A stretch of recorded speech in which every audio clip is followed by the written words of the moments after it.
Okay, good morning, everybody. Hope everybody's well. Happy Tuesday. Getting settled over here.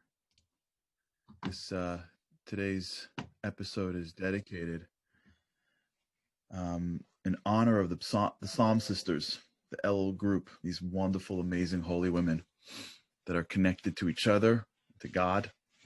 I'm going to later on read their names to myself and give them whatever is worth a blessing from whatever that's worth. So it's a list of incredible people, and you know who you are, and may God bless you with continued success, health, and happiness, and may your light continue to shine on this world. We've been talking about shining our lights. We've been talking about the idea of gratitude and why it's so critical. And yesterday we began really going down the list here.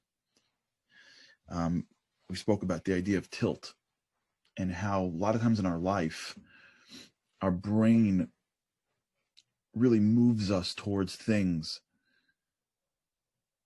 that are the most critical, the most urgent, but not the most important. Many times when we go through our lives, what we are dealing with are things that are urgent but not important. And the reason why we end up obsessing over them is because it creates a fiction. Urgency is, in a way, a fiction that gets put into our minds. And as a result, because it comes across as urgent, it gets translated as important. The conversation we're having with somebody that really is about nothing, but is urgent, comes across as important. Now, the way our minds work is that our minds tend to take us down into the world that we're living in. It takes us down into the trees. And the greatest way to go into those trees is to be passive with what we put into our brains. And when you're passive about what goes into your brains, when you're reactive, your mind will naturally bring you into the trees and have you focus on the things that are the rustling little leaves that may be nothing. That's why people can watch sports and get so, and again, I'm a big sports fan, but get so caught up and never sort of connect the dots that at the end of the day, it really doesn't matter on my life. Like, it's hard for that to happen, but it happens. Right now, we're living in a world where, like, for those who are in the NFL system, we're about to talk about playoffs and whatnot. It really doesn't matter, in my life, whether or not this team makes the playoffs or, this team gets the first seed. But when you are a sports fan, you can get pulled into the weeds. I met with someone yesterday who told me he took a year off from sports. A year off from sports. I also did that, by the way. I should let everybody know, because I share everything with you guys. I took a year off from baseball. A year off. I actually broke my baseball addiction was broken. I forgot what year it was, but I'm sure there'll be people on the. I'm sure Andy will get this in a second. There was a year where the Yankees lost to the Boston Red Sox in the ALCS, if I remember correctly. The Yankees were up 3 games, I think, to nothing. And for everyone who's in Boston, and then there was a 9th inning up, and they lost, whatever it was. The level of pain that I experienced during that series, I remember it. I was sitting on the floor in my kitchen, like I couldn't breathe. To lose to the Boston Red Sox as a Yankee fan growing up, that was 2004. So it was that 16 years ago. I took the year off from baseball. A year. First time in my life. Not one thing. Not one. Because it didn't make sense to me that a team that, while I grew up with, a team that, right, Deb's right, a team that really has no impact on my life. Right? It's not in changing my family or my connection to anything real. It's just something that I've addicted myself to and I've connected to. It just made no sense that this would have such a big impact on me. Like, it just makes sense. And for those, just for a minute or two, for the sports fan, if you remember the Yankees World Series against the Diamondbacks, do you remember that one when Mariano Rivera blew the 9th inning save? The Yankees were up by 1, and they lost 2-1. What really threw me was 2001. Right, this is great. I actually met Mariano afterwards. I actually met him in the old city of Jerusalem. Do you believe that? Can you imagine that? I met him in the old city of Jerusalem. I was there on Shabbat, and Mariano Rivera was rolling through with his family and couldn't find the Western Wall. Can you believe how awesome that is? I literally helped Mariano go to the Western Wall. It was like, forget it. I'm like, yeah, I got you, Mariano. Like, what do you need? I'll close this baby out. Like, you need to get to the wall? You can count on me, man. I'm the closer. I was like, right, me and Mariano, my family and his family, we're walking in the old city of Jerusalem. And he was so respectful and so nice. And later on, I met him again, and he remembered. What threw me was Mariano Rivera was so mentally in control that he wasn't even bothered by the game afterwards. He did the best that he could. There's a huge article written about him afterwards where everyone's like, you lost the game. And it was one of the greatest World Series of all time. If you remember that game, they were losing to the Diamondbacks. They had 2 back-to-back ninth-inning home runs. It was unbelievable. It was a Yankee fan's dream if they would have won that one. And they lost, and he lost it for them.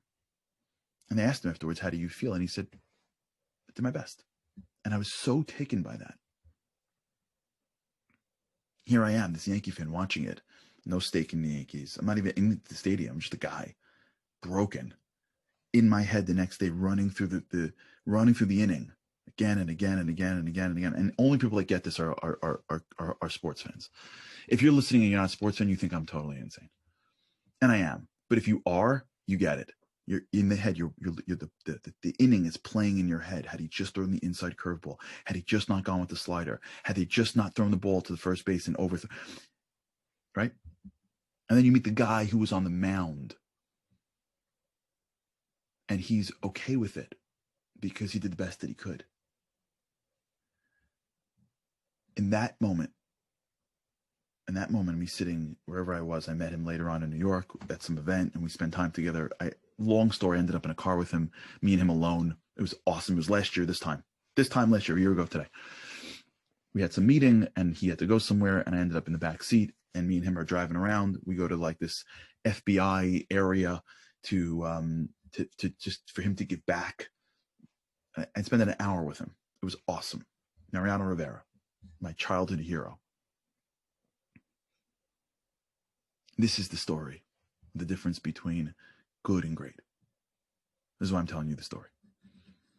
Because life has a way of dragging us into the weeds and having us focus on the things that are urgent but not important. So here's this kid from New York named Charlie who, like, as a Yankee fan, gets drawn down something that's really not important. At the end of the day, as much as we love sports, it's not really important to our lives. It's nice to watch. It's nice to have a good time, but it's not going to change our relationship to our families, to God, to ourselves. It's not going to change our careers for the most part. So it's something that's literally urgent but not important. And it has a way of overwhelming us, of taking our attention and focusing on it, of capturing our time, our emotions. Guess what?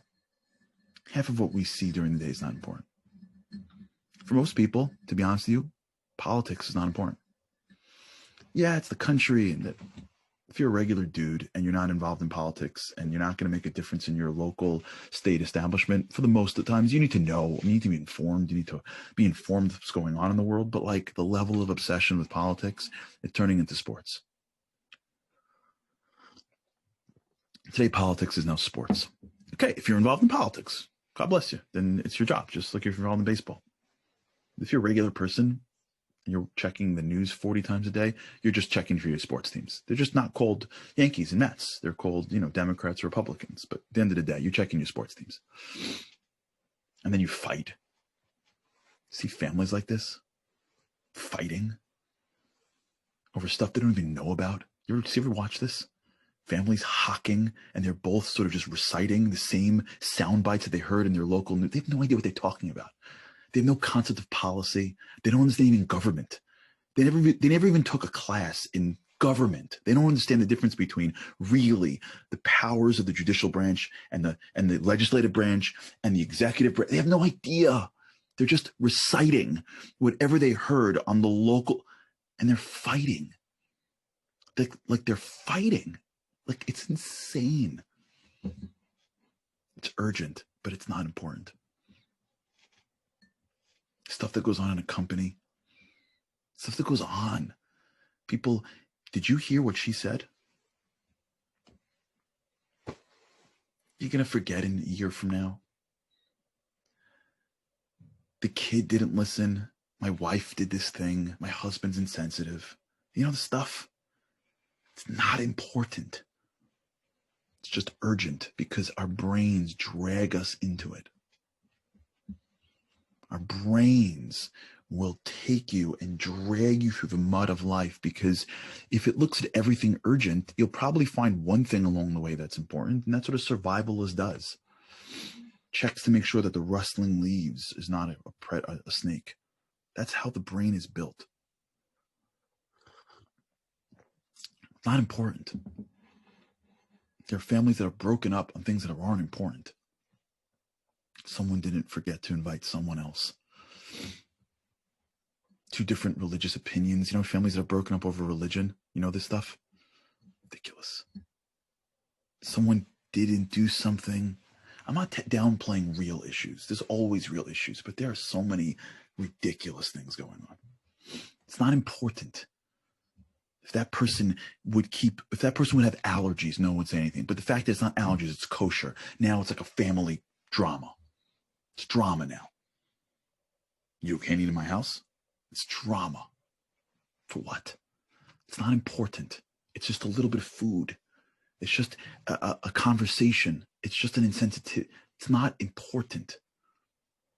If our brains aren't paying attention, the world will drag us into things that are not important. They're just urgent. And we will dramatize our lives to a point in which our emotions are being pulled in ways that are disempowered. And it'll be drama all day. And it's at the end of the day, it's going to matter to our lives. It just wastes our time. It saps our energy, and it destroys our relationships. And it's not important. Let me say that better. It should not be important. If all I have in my life is sports, then it is important. But if I have other things, then it's less important, if you get what I'm saying. So I'm in this car with Mariano Rivera, and I mentioned this series to him, and he doesn't even he's not even moved by it. Let me tell you something. If I were pitching for the Yankees and I gave up 2 runs in the 9th inning to lose the World Series, I wouldn't get out of bed. Mariano Rivera is sitting in the back of some fancy, what are those big black cars called? Suburbans. And he's not even moved by it. And I'm like, I can't believe it. I'm bringing up the 2001 series, and I don't see him like. And then we start talking about his life, how he came over from where he came, and his struggles. And he wanted to be a cop growing up. Did you know that? He wanted to be a police officer growing up. He never thought he'd be a baseball player. And how he ended up playing for the Yankees. Mariano Rivera, he's a man of faith. He's a man of faith. He's a religious man. Mariano Rivera is just so grateful just to be who he is and where he is. He feels so lucky that he wouldn't allow himself to get sucked into things that are not important. So some fan is losing sleep over the Diamondbacks. Mariano goes, I did my best. I made a mistake. I'm honored to be just in the game. Who thinks like that? Who thinks like that? Who wakes up in the morning and struggles with their wife or husband and says, I'm honored to be married to them? Who does that? Who deals with challenges at work and just say, I'm honored to have a job? I'm not working 18 hours in a factory like maybe my grandmother was. I work in a safe environment. I'm able to put food on my table. Who walks around and when they deal with their challenges, pulls up and says, I'm honored just to be here. I'm honored. I'm grateful to be alive. I'm grateful to fight this challenge. I'm grateful to deal with this child who's driving me insane, by the way. I'm grateful to have this opportunity called life. Who walks like this? Who talks like this? Great people do. Great people come to work every day and they don't have better jobs. You ever hang out with people that sit in the corner office? Their lives aren't like easy and smooth. Everyone else thinks they are. They're not. Everyone's like, what? The guy in the corner office makes all the money. Yeah, that's also when the company goes $5 million in debt. It's on him to raise it. And he goes loses sleep knowing that half people can't get paid if he doesn't do so. It's not so simple. But there are people out there, wherever you sit in the office, it's irrelevant, who get their head straight. Who get their head straight every morning and say, I'm just grateful to be here. Do my best. I'll fail.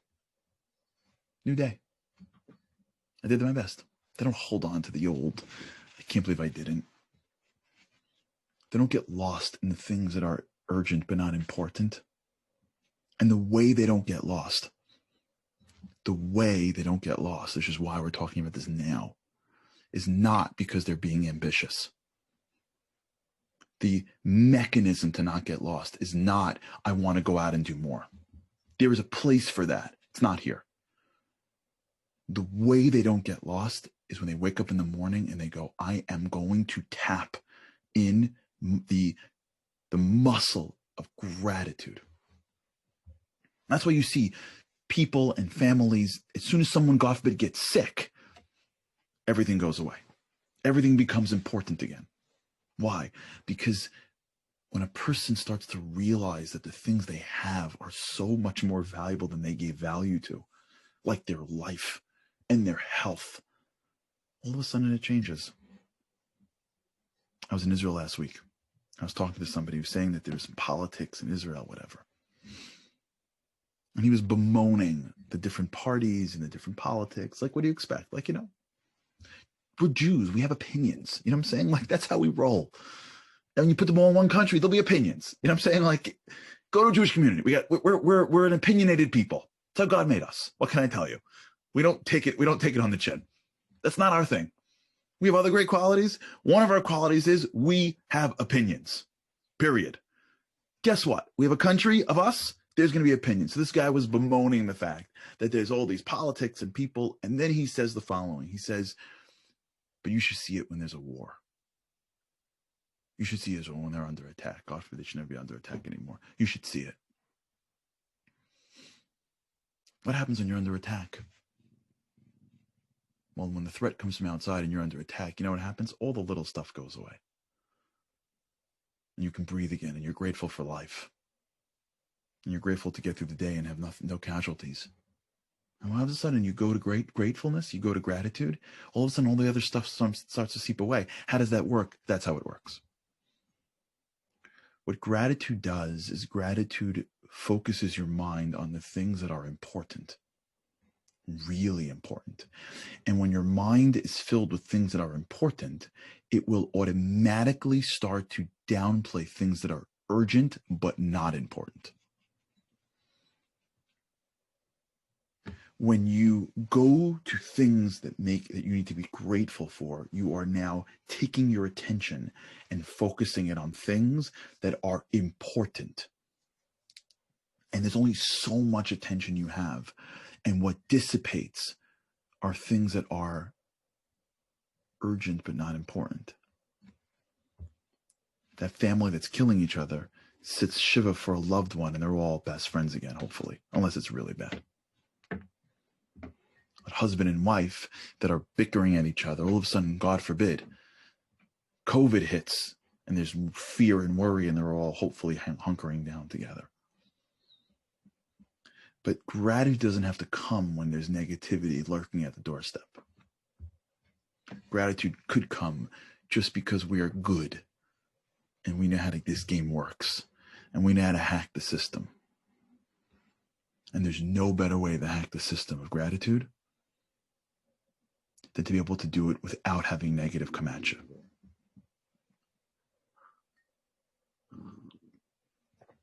The challenge of this period of time now, there's a challenge that we all have to go through, is to just go through your day today and identify things that are urgent but not important. When I mean not important, I don't mean they're not important for the next 10 minutes. I mean they're not important for the next month. It's not really important whether your team wins the game. It's nice, and you hope they do win, but it's not really that important. So if I'm going to lose my cool over it, let's go through our day today and just look. Don't do anything. Just look at the things that move us emotionally and ask yourself, what category does that go in? Urgent but not important, or important but not urgent? Usually the greatest things in life are important but not urgent until it's too late. And if we can start to be grateful for those things, we can start to appreciate those things, we'll start to build that box, and we'll see just how much the urgent, not important stuff that gets in our way starts to dissipate. All right, we'll continue this tomorrow. We'll move on to other aspects that we need to tap into. But until then, just think about this today. Have an incredible day. Thank you to the Psalm Sisters. May God bless you all. And with God's help, I can't wait to see you again tomorrow.